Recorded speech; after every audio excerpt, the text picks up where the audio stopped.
ये solenoid heat हो जाता है, इसकी वजह से ये सिंगल बैटरी पे स्टार्ट नहीं करता, या कट कट की आवाज़ निकालता है सलफ, तो इसलिए हमको ये चेंज करना पड़ता है।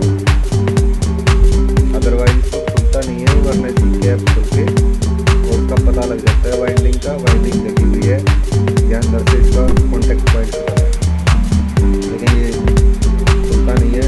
खुल जाता है लेकिन इसमें वही बात है, कौन खोले कौन नया करे, तो इसको हम नया ही बदल देते हैं। तो ये देखिए मैंने नया लगा दिया है।